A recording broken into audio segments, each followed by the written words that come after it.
حضرت ابن زید رضی اللہ تعالی عنہ فرماتے ہیں، جب اللہ پاک نے دوزخ کو پیدا کیا تو اس سے فرشتے بہت خوف زدہ ہوئے اور کہنے لگے، اے پروردگار، آپ نے اسے کیوں پیدا فرمایا؟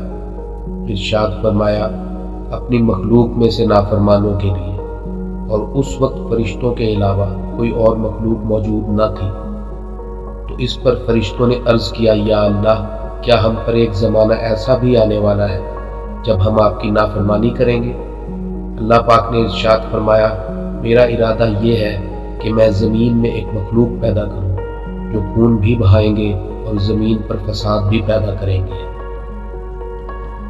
فرشتوں نے عرض کیا، کیا آپ ایسی مخلوق پیدا کریں گے جو فساد برپا کرے گی؟ آپ ہمیں وہاں بھیج دیں کہ ہم آپ کی تسبیح اور حمد بیان کریں گے۔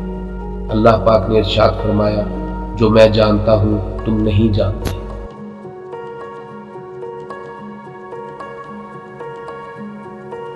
حضرت حسان بن عطیہ رضی اللہ تعالی عنہ فرماتے ہیں، حاملین عرش 8 ہیں اور ان کے قدم 7ویں میں پیوست ہیں۔ ان کے سر 7ویں آسمان سے تجاوز کر گئے ہیں اور ان کے سینگ ان کے قد برابر ہیں، اور انہی پر عرش قائم ہے۔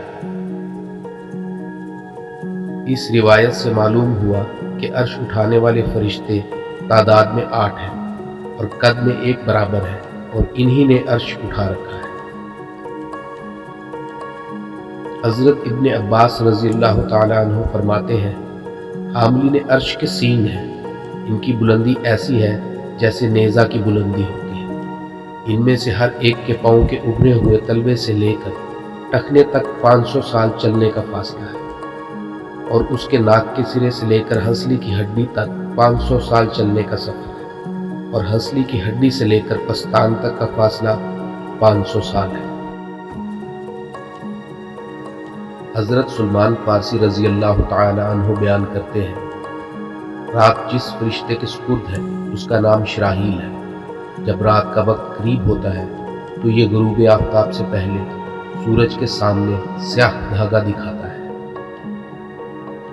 جب سورج اسے دیکھتا ہے تو پلک جھپکنے کی دیر میں غروب ہو جاتا ہے، اور سورج کو یہ حکم دیا گیا ہے کہ وہ تب تک غروب نہ ہو جب تک اس دھاگے کو دیکھ نہ لے، اور یہ دھاگا یوں ہی لٹکتا رہتا ہے یہاں تک کہ ایک اور فرشتہ دھاگا لے کر آتا ہے، اور اس کا نام ہراہیل ہے، تو یہ دھاگا کو سورج طلوع ہونے سے پہلے لٹکا دیتا ہے، اور جب حضرت شراحیل اس دھاگا کو دیکھتے ہیں تو اپنا دھاگا لپیٹ لیتے ہیں،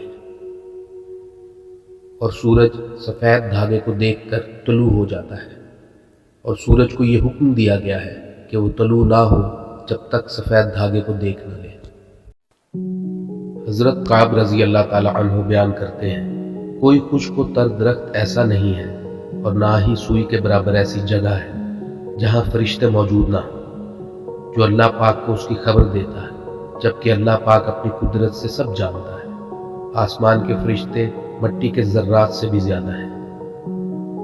حضرت مالک بن دینار رحمۃ اللہ علیہ فرماتے ہیں، ہمیں یہ بات پہنچی ہے کہ کسی آسمان میں کچھ ایسے فرشتے ہیں جو سب کے سب تسبیح کرتے ہیں، کوئی تسبیح کرتے ہوئے سجدہ میں ہے اور کوئی قیام میں۔